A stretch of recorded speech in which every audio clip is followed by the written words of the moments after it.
Bonjour à toutes et à tous et bienvenue dans ce nouveau Camel sans filtre.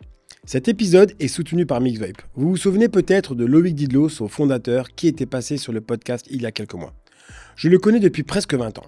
À l'époque, on avait 26 ans, pas encore de cheveux gris, et lui parlait déjà d'indépendance technologique, d'infrastructures européennes et de souveraineté des données. Ça pouvait sembler un peu abstrait à l'époque. Aujourd'hui, c'est devenu un vrai sujet stratégique. Depuis, Mixvape a bien grandi. Ils sont aujourd'hui le deuxième opérateur de téléphonie d'entreprise au Luxembourg, avec plus de 5000 entreprises clientes, dont des cabinets d'avocats et des organisations évoluant dans des environnements fortement réglementés. Ce qui est intéressant chez eux, c'est qu'ils ne se contentent pas de revendre des solutions existantes, ils développent et maîtrisent leur propre stack technologique en interne. Ça change beaucoup en termes de contrôle, de sécurité et de conformité. Ils ont une vraie expertise des sujets réglementaires avec des frameworks comme GDPR, DORA, NIS2, CRA ou encore ISO 27001 et opèrent sous régulation dans plusieurs pays européens ainsi qu'aux États-Unis.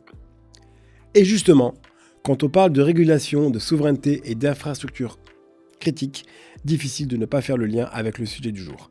J'ai le plaisir d'accueillir aujourd'hui Biba Omsi, avocate spécialisée en crypto et digital asset, qui a notamment fait une partie de sa carrière au sein du régulateur suisse, la FINMA.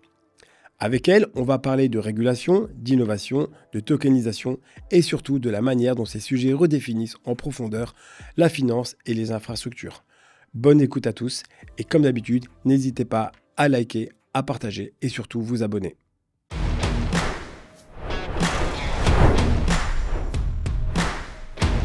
Where sustainability and social welfare are at the core of our concerns, where technological lead.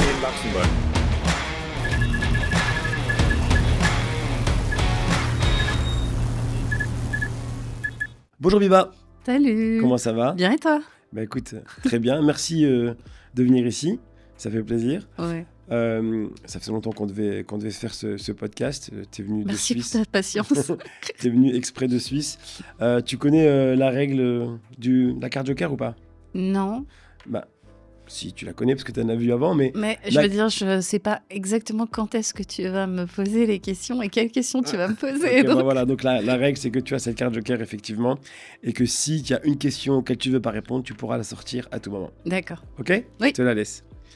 On verra si tu utiliseras ou pas. On va commencer soft pour d'abord parler un peu de toi. Comment tu pourrais décrire ton métier à quelqu'un qui n'y connaît rien? Le métier d'avocat ou le métier d'avocat en crypto? Le métier d'avocat d'abord. Le métier d'avocat, alors il est très varié. Il va avant tout de la défense et de la protection des intérêts de ton client. Donc ça, c'est très important. Souvent, les gens pensent qu'on défend les gens, en fait. On essaie de comprendre leur situation. Ça, c'est la défense. C'est le métier même d'avocat et c'est vraiment très noble. Après, évidemment, ça, c'est souvent quand tu es dans les tribunaux. Si tu n'es pas dans les tribunaux, c'est vraiment de comprendre la situation du client et regarder comment tu peux l'aider à aller vers un but précis.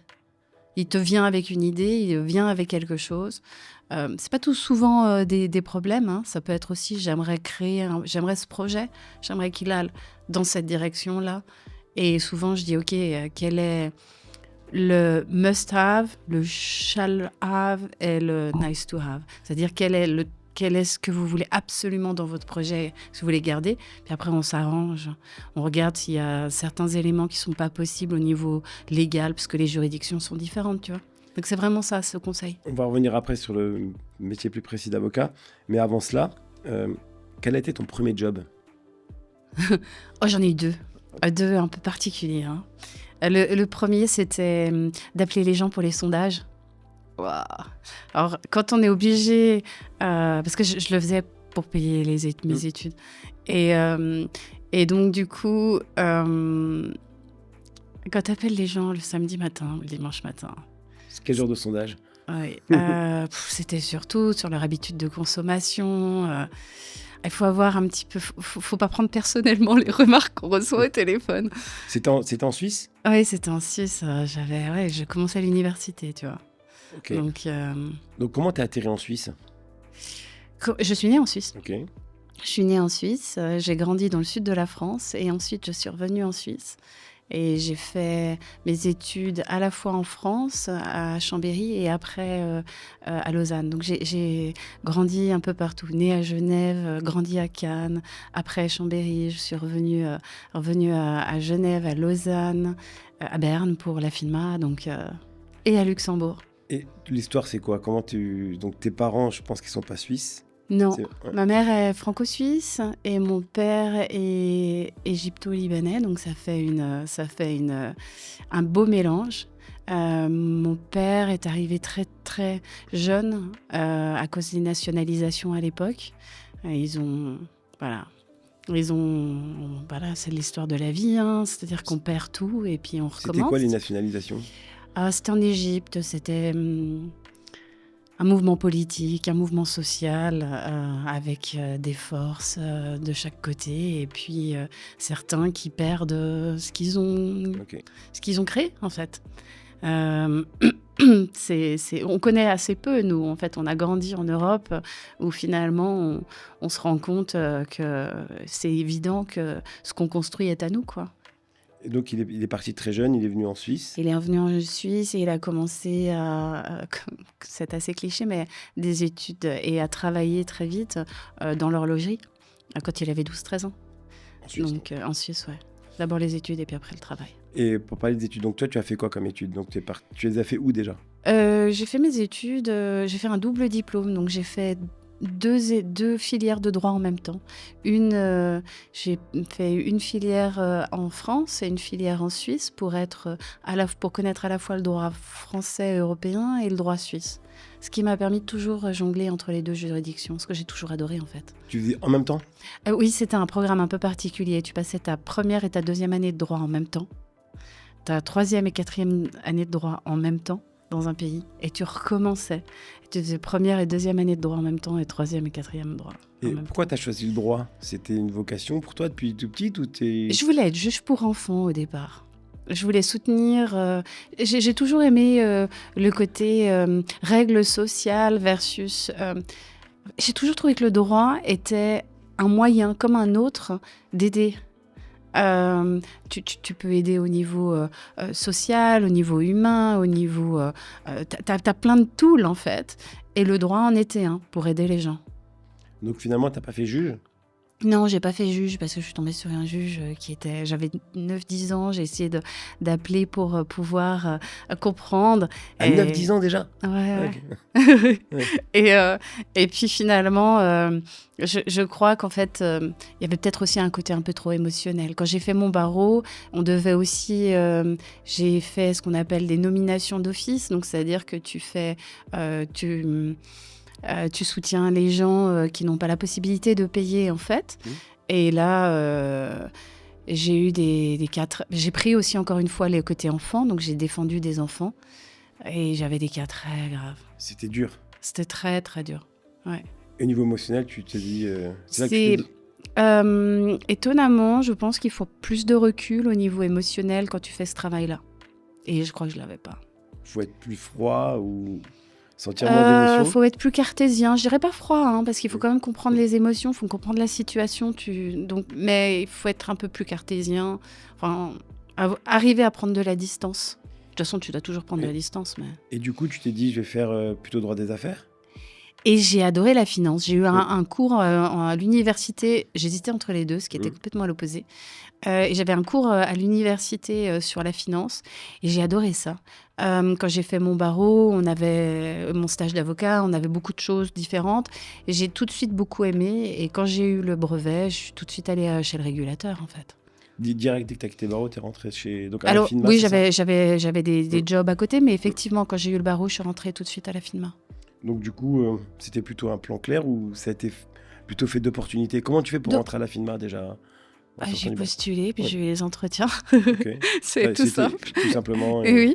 Et puis, pourquoi j'aimais bien? Parce qu'en fait, ce que je trouvais intéressant, c'était vraiment d'avoir une compréhension du...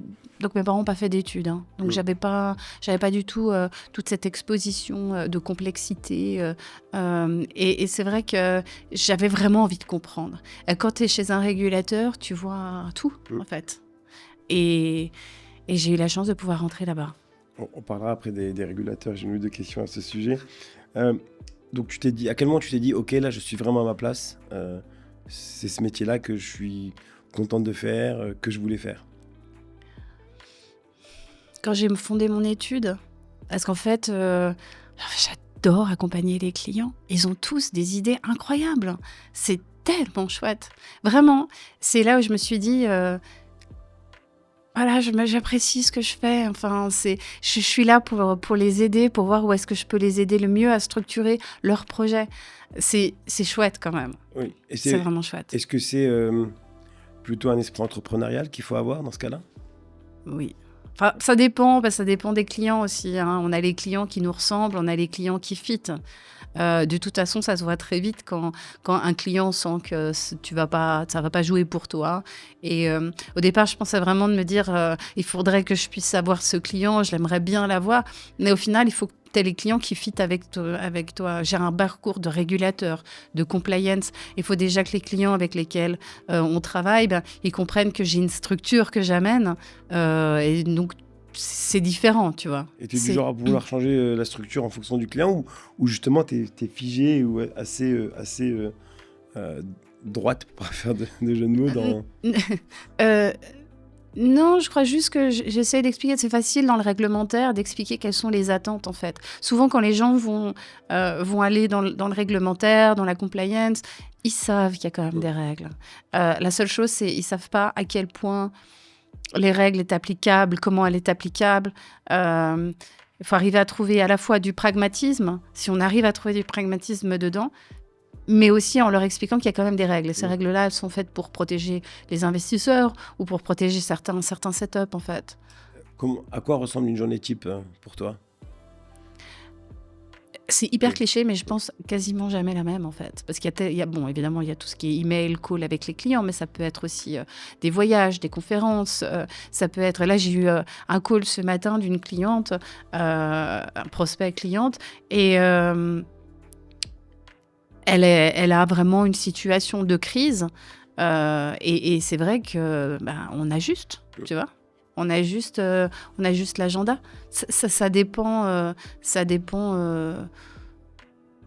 des priorités, mais je crois que ça, c'est pour tout le monde pareil. Et dans ce que tu fais, qu'est-ce qui te passionne le plus ? Tu m'as dit, c'est aider les clients, ou est-ce qu'il y a quelque chose qui te motive plus que tout ? Dans ce que je fais ? Oui. J'aime l'ouverture, en fait. J'aime le fait que... c'est ironique, mais que je ne sais pas vraiment de quoi ma journée sera faite. Bien sûr que je discute avec les équipes, j'ai mes bilatérales avec mes collaborateurs, je sais quels sont les calls que je vais avoir et ce que je dois rendre. Mais il y a toujours plein d'imprévus, il y a toujours plein de choses qui arrivent. C'est super, en fait. On ne s'ennuie jamais. Puis franchement, avoir son étude, c'est chouette aussi. Ouais, justement, tu te serais vu dans un cabinet, dans un grand cabinet, en tant que partenaire parmi d'autres associés, ou tu te dis non, je suis libre toute seule, je suis bien. Faut jamais dire jamais. Ouais, parce que tu peux te faire racheter par un gros qui a besoin d'une filière crypto. Honnêtement, je saurais pas te dire. Je crois qu'on est encore dans un métier extrêmement personnel. Donc en fait, c'est pas tant la structure, grand, petit, etc. C'est beaucoup plus, est-ce que tiens, je fit avec cette personne, comment ça se passe ? Il y a vraiment toujours des questions. Oui, c'est vraiment très personnel en fait.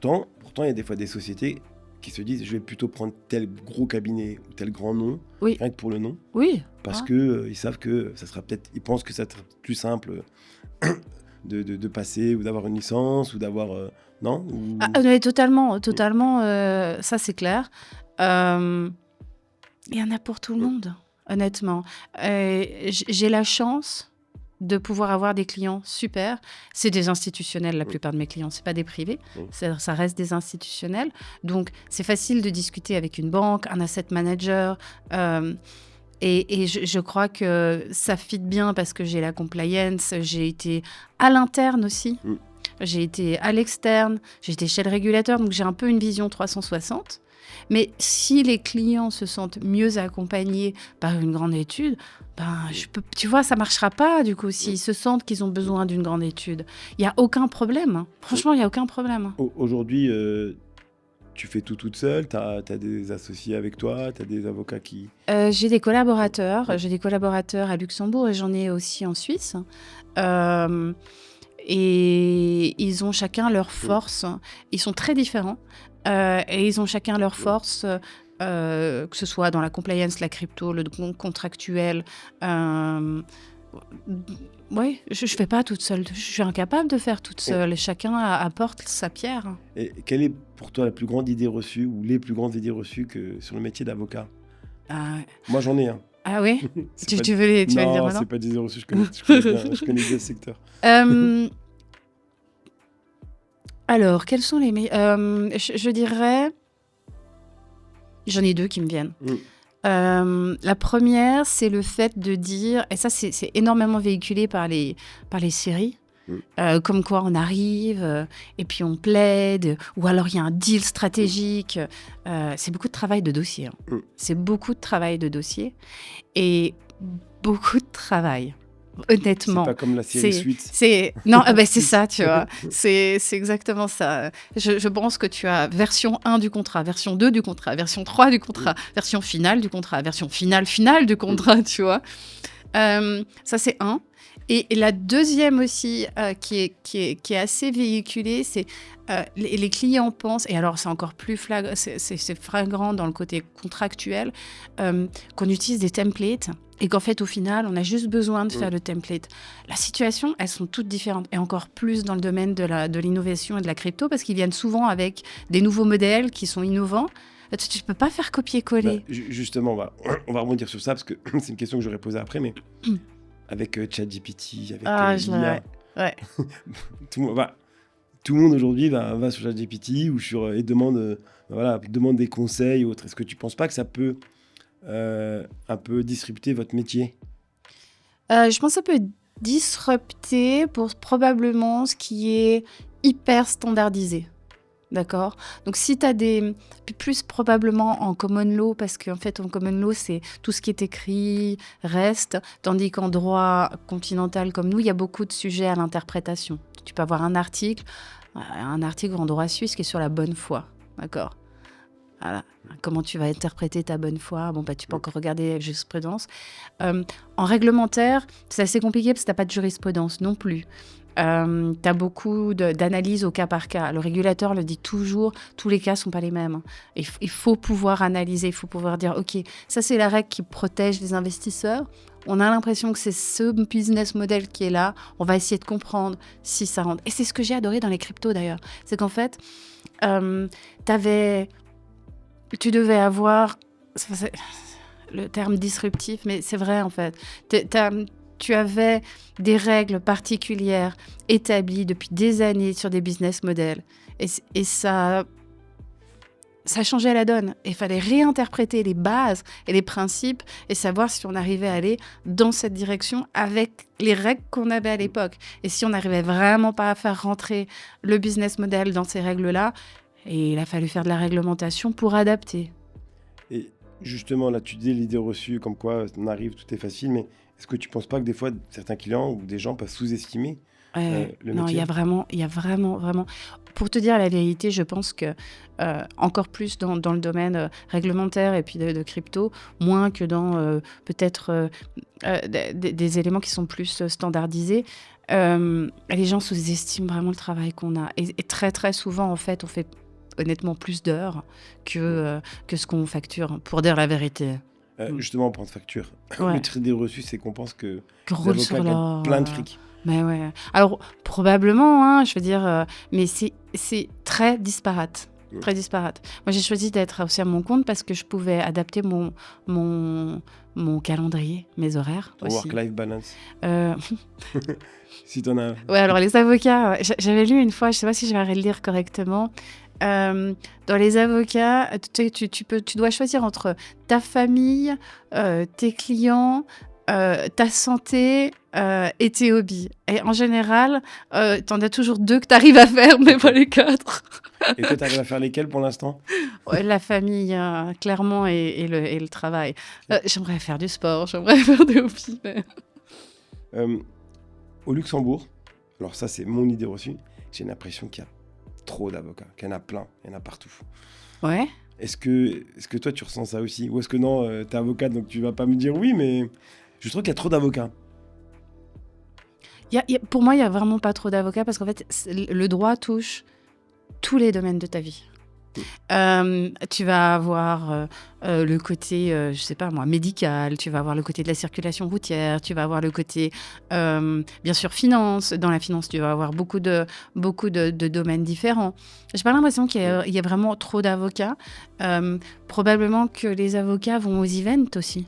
Et donc, du coup, quand on est... C'est un travail où on doit aussi aller dehors, hein. Donc on les voit plus, donc on a l'impression qu'ils sont plus représentés. Probablement, je pense. Mais j'ai pas vraiment l'impression qu'il y a Et en trop Suisse? d'avocats. Ouais, peut-être. J'ai l'impression qu'il y en a peut-être un petit peu plus en Suisse, en fait, hein, qu'au En proportion, Luxembourg. tu trouves? Mais je sais pas, faudrait regarder les statistiques. C'est une impression purement subjective. Oui, c'est... Vraiment, hein, Tu parlais des quatre, des quatre choses qu'un avocat doit choisir. Enfin, deux choses toi, tu dis qu'il peut en choisir que deux par rapport aux quatre. Le stress, c'est ton moteur, en fait, souvent. vrai. On est souvent... je veux dire, faut vivre avec, hein. C'est un permanent, hein. Puis t'as plus vraiment de différence. Alors, on essaye, bien sûr, de ne pas te déranger le week-end. Mais s'il y a vraiment un souci, il faut qu'on soit dispo, tu vois. Donc... Alors, toi, tu as une spécialisation qui est la crypto. D'ailleurs, tu as été présidente de Let's Block. On te connaît surtout dans ce domaine-là comme étant une des, on va dire, papesses Sympa. disons, de la crypto en termes régulatoires, surtout au Luxembourg et en Suisse. Oui. Deux questions. Un, est-ce que tu penses que c'est ton parcours à la FINMA qui a fait ça? Et comment tu es tombé dans la crypto? J'arrive à te dire répondre pour la deuxième d'abord. Bien sûr. Quand j'ai quitté la FINMA, à l'époque, parce que c'était 2016, hein, 2016.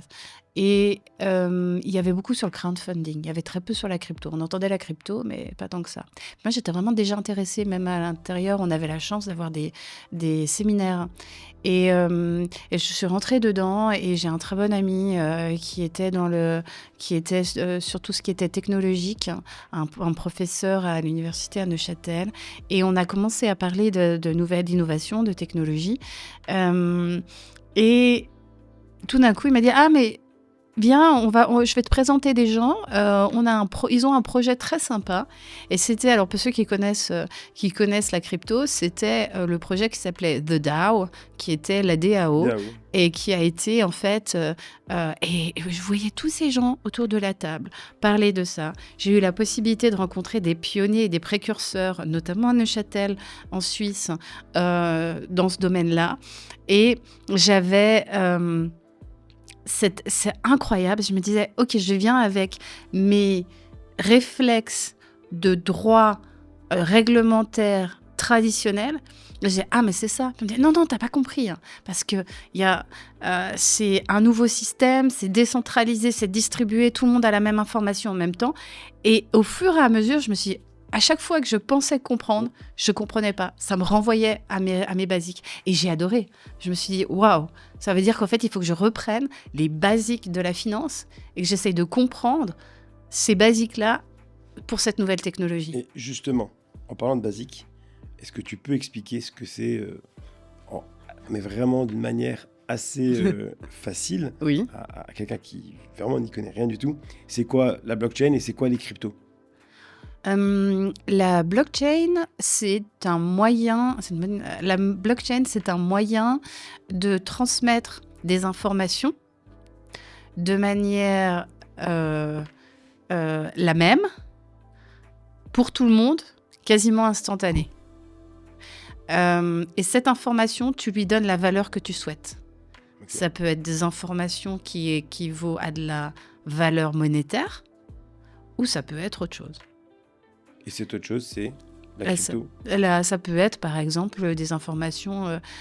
Pour la crypto, le Bitcoin serait de la valeur monétaire, mais ça peut être tout d'un coup un software qui te permet de faire quelque chose. Donc, c'est vraiment une façon d'envoyer des informations à tout le monde de manière sans frontières et la même, sans que ce soit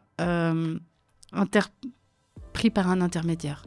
J'espère que c'est assez clair. Non, je pense que c'est assez clair. Donc les crypto-monnaies, d'un point de vue juridique et économique, ça représente quoi aujourd'hui? Ça représente ce que tu souhaites que ça représente. Et c'est pour ça que depuis le début où je faisais mes conférences, je disais, regardez qu'est-ce que ça représente. Parce que finalement, c'est une information qui est envoyée sur un réseau, d'accord? Cette information, si tout d'un coup, ça ressemble beaucoup à du droit du travail, oui, alors l'information que tu auras, c'est peut-être en fait ton salaire. Ou tu vois, parce que cette information-là, ça représente une crypto qui représente ton salaire, etc. Ça peut être un accès à un jeu. Selon ce que la crypto représente, tu définis après les droits, tu vois. Donc, tu peux avoir des tokens qui représentent tout et tu peux avoir des tokens qui représentent rien. C'est quoi la différence entre crypto-monnaie et digital asset? C'est la même chose. Ça dépend. Honnêtement, tu peux avoir le terme crypto-asset, enfin, crypto-actif, cryptocurrencies. Alors, les gens l'utilisent plus parce que dans le moyen des paiements, surtout avec les stablecoins, tu peux avoir token, tu peux avoir actif tokenisé. Tout ça, c'est des choses dont... Bon, ça fait moins peur si tu dis actif digital ou actif numérique. Mais c'est un terme marketing, tu vas dire Parce qu'on dit crypto-asset et crypto-monnaie et digital asset souvent. Pour moi, c'est la même chose. Pour toi, c'est la même chose. Et pourquoi, selon toi, ça pose autant de questions au niveau régulation, au niveau droit? Est-ce que c'est parce que c'est quelque chose de nouveau comme tout ou... Alors, c'est clair que ça a 10 ans, donc c'est pas non plus quelque chose comme un prêt lombard qui date depuis... depuis que la finance existe. Mais je pense aussi que c'est une nouvelle technologie et il a fallu que les gens comprennent. Tu vas avec tout un écosystème et avec des mots qui sont très particuliers. Donc, il va falloir que tu comprennes ce que c'est qu'un wallet, il va falloir que tu comprennes ce que c'est que des transactions, des gas fees. Il faut que tu comprennes que quand on parle d'une transaction, c'est seulement l'envoi d'informations sur un réseau et que c'est pas en fait finalement une transaction financière, tu vois. Donc, c'est plein de petits termes. Ça a son propre langage. Et comme ça a son propre langage, effectivement, c'est parfois plus compliqué à comprendre. En ce moment, on parle on va rester dans la régulation. MiCA. Oui. On en entend parler un peu partout en ce moment. C'est quoi exactement, en quelques mots simples? C'est une réglementation spécifique pour les cryptos.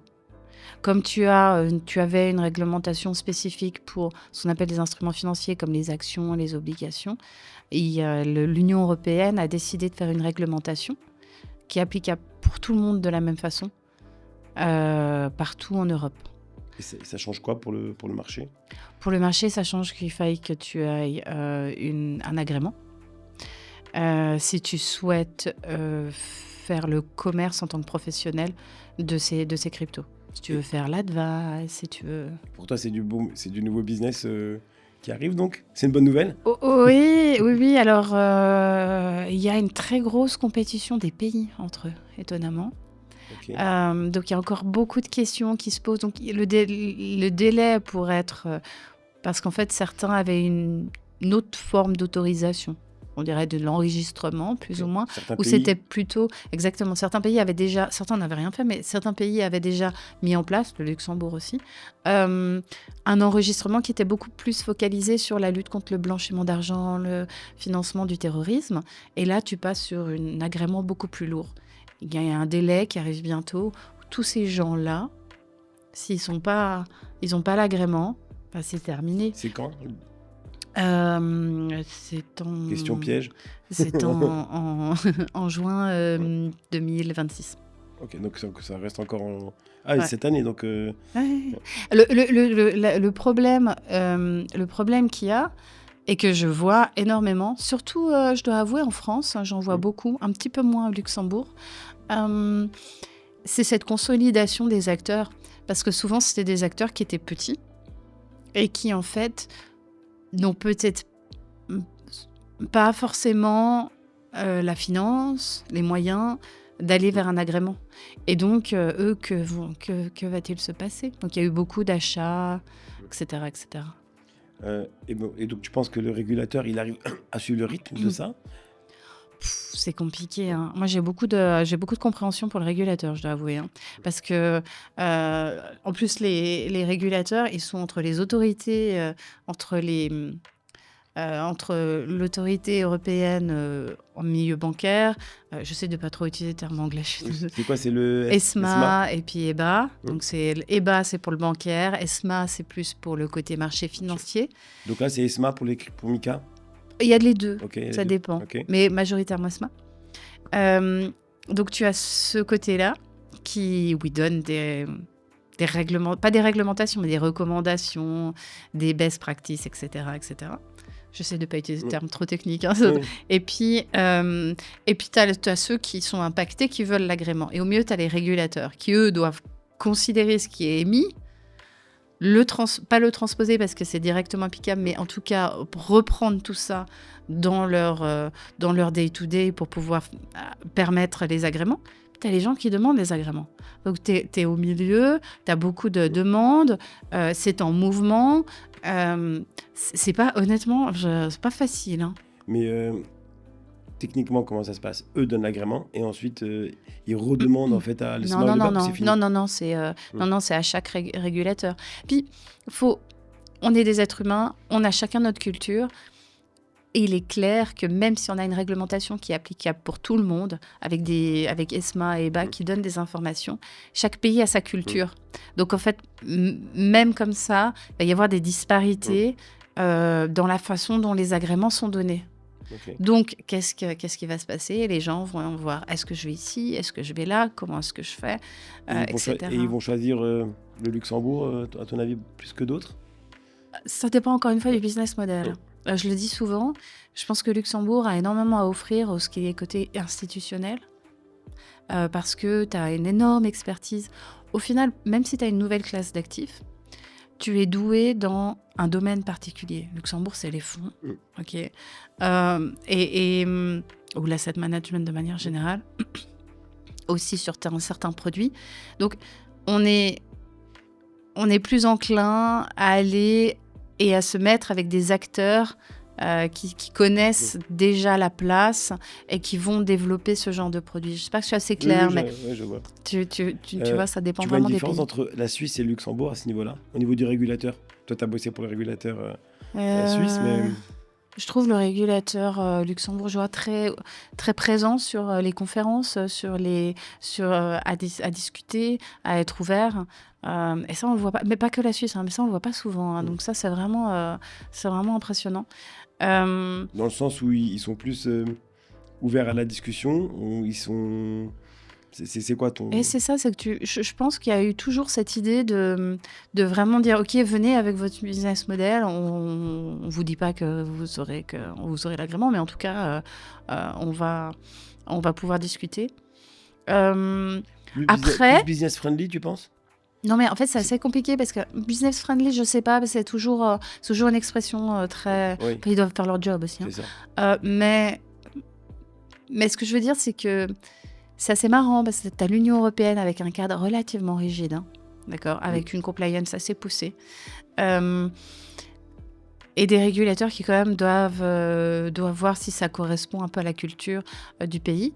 Et puis, tu as un cadre un peu moins poussé pour le moment en Suisse, plus pragmatique. Mais c'est vrai, et la FINMA a eu quand même beaucoup de cas à gérer, pas dans la crypto, mais beaucoup de cas à gérer ces derniers temps. Donc, un petit peu plus de serrage de vis aussi. Donc, voilà. Honnêtement, c'est très difficile parce que ce n'est pas les mêmes business models que je vois des deux côtés. est-ce que tu vois une différence entre la Suisse, justement, et le Luxembourg, pas forcément au niveau régulation, mais en général, dans ton métier, mais même culturel, ou est-ce que tu vois qu'ils sont très proches comme pays? Euh,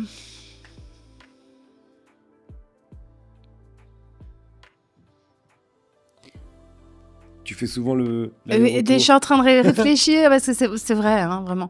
Ce que j'aime beaucoup à Luxembourg, c'est la proximité, pas dans le mauvais sens du Oui. terme, hein, mais le fait qu'on puisse vraiment rencontrer tout le monde très rapidement. Ce qui permet très vite de voir si tu as, je parle pas forcément pour moi, mais des business models qui pourraient marcher ou pas. La Suisse est un tout petit peu plus grande. T'as ce côté Lugano, Zurich, Zug, Berne, Genève, Lausanne, Neuchâtel. Et donc, bien sûr, c'est plus difficile de pouvoir discuter d'un business model d'un côté par rapport à l'autre. Et ils Là, travaillent tous différemment? Entre régions ou pas? c'est vrai, les romans ont plus une façon de travailler comme le Luxembourg ou bien comme la France. Les Suisses allemands ont plus la façon de travailler à l'allemande, en fait. Après, c'est une fois que tu sais ça, tu t'adaptes. Mais c'est vrai que c'est légèrement différent, ça c'est sûr. Euh, Le Luxembourg a vraiment une puissance au niveau une fois qu'ils vont quelque part, ils développent très vite. Très bien, on va arrêter sur ce volet-là. Pardon. Parler plutôt maintenant de toi. Si tu avais... bon, finalement, tu as bossé à la FINMA, après tu as créé ta société, tu as créé ton cabinet. Tu as toujours été, dans ta carrière, souvent ta propre chef. Si tu avais le pouvoir de ne plus travailler avec quelqu'un, ce serait qui?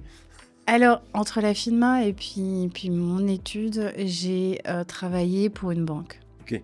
J'ai travaillé pendant quelques années comme Chief Compliance pour toutes les Et en fait, là, je dois avouer que la position de Compliance Officer, elle était moins dans le soutien. Bien sûr, tu peux le faire, hein, bien sûr, mais un tout petit peu moins dans le soutien et dans la diversité. Parce que tu vois un seul... Et ça, c'est vrai que c'est ce que j'aime, en fait, c'est de pouvoir avoir cette diversité de gens qui viennent de tous les backgrounds, en fait. J'adore le côté des entrepreneurs, j'adore le côté aussi des gros acteurs qui doivent respecter des règles comme des banques, des asset managers et qui veulent quand même aller dans des modèles un peu plus innovants. Enfin, c'est génial, tu vois tellement de choses différentes. J'ai bien aimé mon temps à la banque, je dis pas, mais je dis juste, tu vois, tu as une vision d'une entité. Alors que là, c'est beaucoup plus large. Alors que régulateur, j'avais tout qui était large. Ici aussi, c'est chouette. Est-ce qu'il t'est déjà arrivé des déboires avec un client, avec un dossier, et tu t'es dit, waouh, plus jamais, ou quel est le pire dossier que tu as eu à gérer? Tu me poses des questions. Tu peux même parler de ton époque où tu faisais du avocat commis d'office, on va dire, où tu avais des dossiers non, ça, c'était vraiment très très dur. J'ai eu des cas très durs. Inceste, frère avec petite sœur. J'ai eu des trucs très, très durs. Très, très durs. C'était vraiment compliqué. J'ai l'impression que beaucoup d'avocats ont eu ça, des avocats commis d'office, des choses un peu plus assez compliquées. Ouais, j'ai eu des cas très durs. J'ai aussi des cas durs au niveau... parce qu'en fait, j'avais fait plusieurs, puis j'avais fait aussi des personnes qui sont des personnes âgées, qui n'ont plus de famille, et qui sont pas très très bien encadrés dans l'équivalent des EHPAD, etc. Bon, c'était pas facile, ça, vraiment. Et au niveau business? Au niveau business, donc pour l'étude. Les sociétés, est-ce qu'il y a eu est-ce que, je sais pas, il y a des...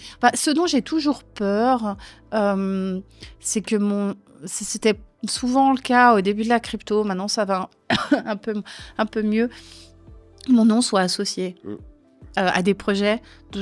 Il y a eu pas mal de scams, etc., des arnaques sur les ICO. Moi, j'avais retrouvé une fois ma photo sur un projet d'ICO, je ne les connaissais pas. Ça, c'est un peu même ma Quand tu peur. étais avocate ou quand tu Oui, étais... quand j'étais dans l'étude. Ok. Ouais, oui. Des gens même qui me mettent en organigramme alors que je ne suis pas du tout. Mm. Ça, c'est une chose qui me... Il y avait cette grosse mode des ICO, il y a plein de gens qui ont créé leur propre token et Ouais. c'est un peu disparu un peu ou c'est juste que je ne le vois pas? Non, ça a disparu aussi parce que c'est plus encadré, en fait. Pour dire la vérité, il y a eu un bon coup de réglementation, etc., etc. Sûr, ça existe encore. Et honnêtement, on est dans un paradoxe où des personnes très célèbres créent leur token qui n'a aucun sous-jacent. Tu Donc, parles d'un président de la République je ou... parle de rien. Euh, Euh. Non, Joker. Euh, Autre question, là c'est beaucoup de gens, tu es dans le domaine de la crypto, je sais que tu diras pas ça, je sais que tu diras que non, beaucoup pensent que le Bitcoin c'est un Ponzi. Non, tu peux pas. Moi, je pourrais pas. Tu penses que non? Je pense pas que ce soit un Ponzi. Je pense que, par contre, ça a été intéressant pour amener une nouvelle technologie, honnêtement. Bitcoin a été... Voilà, mais il n'y a pas que Bitcoin. Je veux dire, ce qui est fait avec Ethereum et tout ce qui est smart contract et le développement là-dedans, c'est génial. C'est incroyable. Honnêtement, c'est vraiment incroyable. Mais après, bien évidemment, tout le monde veut développer, tout le monde veut faire partie. T'as des projets qui sont corrects, t'as des projets vraiment... Alors, voilà. cite-moi un projet qui est vraiment, qui n'existe plus, où tu dis, voilà, un projet complètement, disons, je vais pas dire une arnaque, mais t'es complètement mauvais, tu dis, waouh, voici ce à quoi ils ont pensé. Est-ce que tu as un projet comme ça en tête? Ou une ICO qui s'est plantée, ou une arnaque que tu as vue durant ta carrière? J'ai probablement... alors, je me souviens, tout début de Let's Block, qu'il y avait quelqu'un qui était venu, je suis même pas sûre que c'était à Luxembourg, mais enfin, il était venu à Luxembourg, mais je sais même plus, qui voulait tokeniser des plateformes de porte-avions, un truc comme ça. Je comprends que c'était pas liquide et que c'était des gros, mais enfin, il y a... voilà. Je crois que ça n'a jamais marché d'ailleurs, mais ça, c'est vrai que ça m'avait toujours interpellée. Et puis, non, j'ai vu beaucoup dans la mode des NFT. Et ça, je pense que ça, c'est un bon aspect de la réglementation qui arrive. Des gens qui s'achetaient entre soi pour faire monter le prix. Et ben ça marche plus maintenant parce qu'il va y avoir tout ce qui est la protection contre les abus de marché. Mais il y a eu un peu des hypes au niveau des prix des NFT qui a un peu décrédibilisé d'ailleurs. C'est dommage parce qu'en fait, il y a tout un pan de l'art digital qui est assez génial. Il y a notamment une banque assez connue en Suisse qui est beaucoup dans l'art digital. Et il y a vraiment des super trucs à faire. Des artistes qui, depuis le début, en fait, créent aux manières digitales. Donc là, on sort de la finance. Et avec des aspects très mouvants où en fait à chaque transaction ça s'adapte, l'art s'adapte à la transaction qui est faite, où on joue avec la temporalité et la transaction au moment où ça change de portefeuille. C'est génial, vraiment c'est top. Est-ce qu'il y a un acteur ou disons une crypto ou j'en sais pas, une technologie avec qui tu aimerais travailler, tu dis ouais, celle-ci je trouve que c'est génial, j'aimerais bien bosser avec eux? Ouais, parce qu'il y a un peu le côté secret professionnel par rapport à d'autres. Donc tu me la donnes, hein, c'est fini. Ouais, c'est bon là. J'adore les gens avec qui je travaille. Alors évidemment, s'ils arrivent... Toi, je travaille avec des protocoles. Hein. J'ai certains clients, ce sont des protocoles. Des fondations qui sont en Suisse, etc. Donc, j'ai déjà ce genre de clients-là. J'ai des clients qui sont plus du côté bancaire. J'ai des clients qui sont plus du côté CASP, comme on disait. C'est assez génial parce qu'ils sont tous complémentaires. Hein. Tu as des custodians. Et des fois, tu arrives à leur faire des liens entre eux parce que tu te dis, mais est-ce que tu le fais ou pas? Parce qu'il y a des... Dans la limite de ce que j'ai le droit de faire. Ouais, ok. Évidemment, parce que le métier d'avocat, il est quand même très limité. Mais il y a des fois où je me dis, mais tiens, est-ce qu'ils ont pensé à ça? Ça, c'est sûr. Après, je veux pas non plus trop influencer. Bah oui. Il y a un côté business stratégique qui leur appartient, tu sais. Euh, mais, mais oui, c'est vrai il y a des moments où, effectivement, tu vois qu'ils cherchent un custodian et on a des super providers en Suisse de custodian, par exemple. On en a aussi à Luxe, ça dépend un peu où tu veux aller. Donc oui, bien sûr que je vois je vois des synergies. Après, ce que je vois aussi ces derniers temps qui est assez intéressant et qui va changer la donne, donc il y a beaucoup plus d'institutionnels qui arrivent sur le marché, mais il y a aussi beaucoup de rachats. Donc tu as beaucoup de personnes enfin des entités qui ont été des pionniers dans le domaine. On pense, il y a un prime broker là, qui a été racheté par Ripple notamment. Tu vois des pionniers, par exemple, je pense à Deribit, je crois, qui ont été rachetés par Coinbase, qui étaient les pionniers dans tout ce qui était dérivé. En matière de crypto. Tu vois des pionniers qui sont en train de racheter, tu vois des consolidations, tu vois que le marché est enfin en train de passer dans une phase De intéressante de... professionnalisation, tu vas dire, ou vous étiez Alors, déjà... professionnalisation, ça sous-entend en fait qu'ils n'étaient pas forcément professionnels. Ça, c'est plus la réglementation. Mais je vois aussi en fait vraiment, pas des monopoles, mais plutôt vraiment une consolidation de gros acteurs de plus en plus, hein. Ce qui est intéressant. Ça veut dire que le marché est en train de changer, tu vois. T'as l'air assez passionné de technologie, hein, t'aimes ça. L'IA, t'en Mhm. penses quoi? On en a parlé un petit peu rapidement Oui. par rapport à ton métier, mais qu'est-ce que t'en penses? Est-ce que ça va changer fondamentalement dans ta vie professionnelle, personnelle? Est-ce que t'as des... Oui, bien sûr, ça change, évidemment. Je pense que ce serait vraiment, vraiment inopportun, pour pas dire un gros mot, de pas l'embrasser et de pas regarder ce qu'il est. Après, on apprend quand même à l'université ce qu'on appelle un syllogisme, c'est-à-dire de regarder les faits, de regarder qu'a dit la loi et d'essayer d'en tirer une conclusion. Ça, c'est quand tu fais du vrai juridique, ou bien que quelqu'un vienne avec un business model et de regarder quelle est la meilleure stratégie juridique pour arriver à ce qu'il puisse développer son marché. Alors oui, tu sais, souvent, c'est plutôt les clients qui sont allés regarder. Nous, on pourrait regarder aussi, hein, ça permet aussi de vérifier.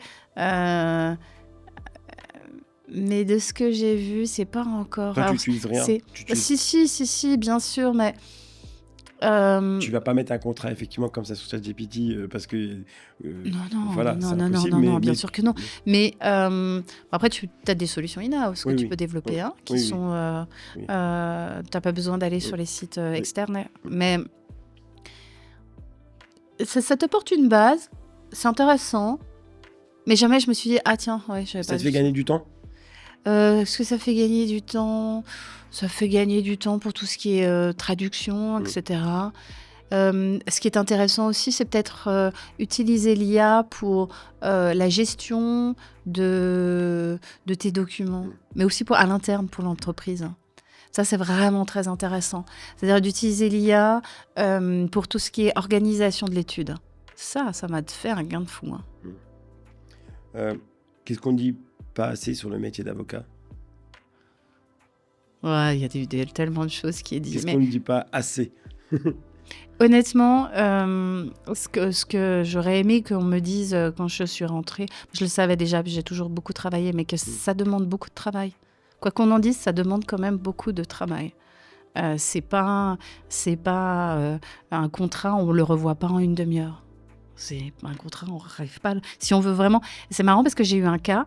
J'étais au tribunal récemment à Zurich pour un contrat technologique. Et il y avait une clause. Et cette clause-là, moi, j'ai pas revu le contrat au départ quand ils ont signé. Elle était vraiment inégale, mais elle était tellement juridiquement juste que c'était impossible. Impossible. Même si c'était en défaveur d'une des parties, de la changer. Et en fait, c'est là que tu te dis, un contrat qui est mal pensé, si ça part...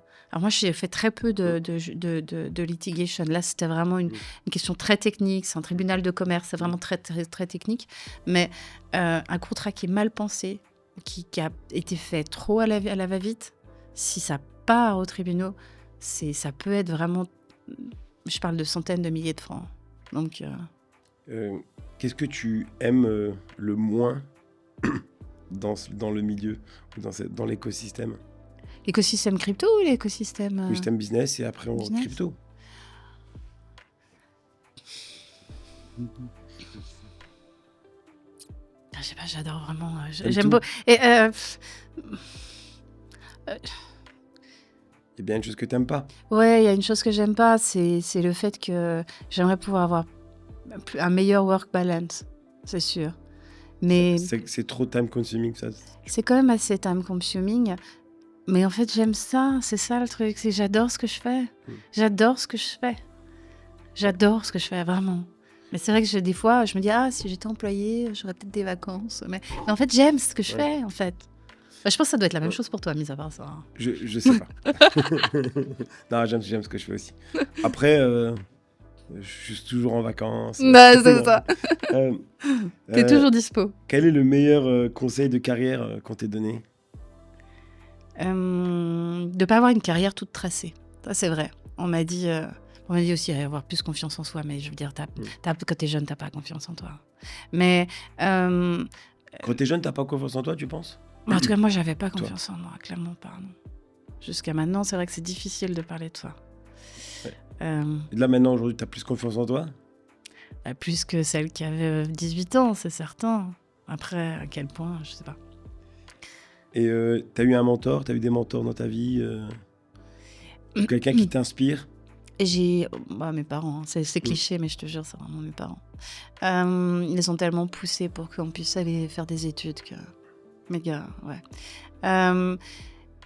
Et j'ai pas eu des mentors, j'ai eu des personnes qui ont été là et qui ont discuté avec moi. Et en fait, j'ai toujours essayé de discuter avec moi, avec... honnêtement, mon mari aussi, ma belle famille, franchement, ils sont fantastiques. Donc, ma famille. Donc, de pouvoir discuter, ouais. Et dans le monde, est-ce qu'il y a une personne qui t'inspire? Quelqu'un de connu? J'ai dit, waouh, cette personne, je trouve ça extraordinaire ce qu'elle fait.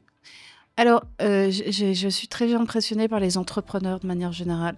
Et en fait, ce que je trouve assez incroyable, je crois que ça, c'est un tout petit peu plus, disons, common law qu'ici, mais c'est de dire que tu peux faire des erreurs. Tu peux monter un business, il ne fonctionne pas, très bien. Bah, je sais que la dernière fois, en fait, je m'étais pas assez concentrée sur le go-to-business, le go-to-market, où je me suis pas... Et j'ai toujours trouvé intéressant ce que les entrepreneurs ont fait. Que ce soit dans les techs. Hein. Alors maintenant, ils sont très décriés aux États-Unis, mais il y en a, ils ont quand même, la plupart, ils ont quand même créé ça d'eux-mêmes. Ils ont pris des risques, en fait. Quand je vois les levées de fonds des entrepreneurs, à quel point c'est difficile. Oui, j'ai vraiment beaucoup de respect, vraiment. Et tu penses qu'ils doivent passer par des échecs pour avoir ces réussites-là ou Bon, ça dépend. Honnêtement, franchement, ça dépend. Je pense que la nouvelle génération, elle est plus, elle s'adapte plus facilement et ça marche même sans échec. Après, c'est toujours difficile si ça marche sans échec, mais parce que évidemment, du coup, tu n'as peut-être pas remise en question. Mais si tu arrives à te remettre en question, tu n'as pas besoin d'échecs. Mais les échecs, c'est ce qui te fait apprendre. Personnellement, il y a plein de fois où je me suis plantée. Dans ma vie de tous les jours. Je t'ai tendu la perche. Dans la vie de toujours. Et ne serait-ce qu'essayer de se dire, ok, bon, finalement, je crois que ce que j'aimerais vraiment faire, c'est faire mon étude. Tu vois ? Tu t'es déjà dit une fois j'arrête dit... tout? Est-ce que tu t'es dit j'arrête tout? Est-ce que ça t'arrive? Quand je suis fatiguée, je pense que je me dis, est-ce que j'ai fait le bon choix? Parce que j'ai dormi 5 heures depuis 7 jours, chaque fois 5 heures, et puis je suis fatiguée. Mais c'est que passager? Ah ouais, totalement. Totalement. Après, tu repars et tu te dis... J'aime vraiment ce que je fais parce que j'ai une diversité vraiment incroyable. Si tu pouvais remonter dans le temps, quel conseil donnerais-tu à la Biba ado? D'avoir un peu plus confiance. Ouais. On en parlait il y a quelques instants. Ouais. Toujours difficile de parler de soi, mais... Ouais. Il me reste encore une dernière... deux questions. Aïe. Qu'est-ce qui te fait vraiment encore peur aujourd'hui?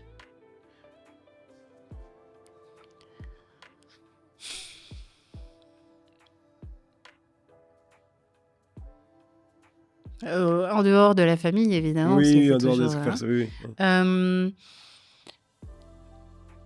d'être certaine que j'ai bien compris le business model du client, en fait, je pense. Ça, c'est sûr, hein. C'est pour ça que je demande souvent, je redemande encore une fois, plusieurs fois. En général, je fais plusieurs calls pour être certain. Peut-être parce que, tu sais, il y a quand même Ils, l'aspect technologique. ils se Donc, ils se il faut disent, pouvoir ouais. arriver... Bah, excuse-moi. Ils se disent pas, c'est pour que c'est cool à nouveau, c'est pour que tu puisses plus facturer. Non, mais en général, je les facture pas. Ouais. Ouais, je les facture pas. Donc, c'est vraiment que je puisse comprendre comment ça fonctionne. Ouais. Parfait. Bah écoute, c'était très intéressant. La dernière question, c'est si tu étais à ma place, Oui. qui me conseillerais-tu d'inviter au prochain podcast? Ah bah si elle accepte, ça sera intéressant d'avoir Claude Marx, hein. Régulateur, ouais. L'invitation est lancée, mais je suis pas sûr qu'il accepte. On verra bien. Merci beaucoup, Biba. C'était un plaisir. À Salut. bientôt. Salut.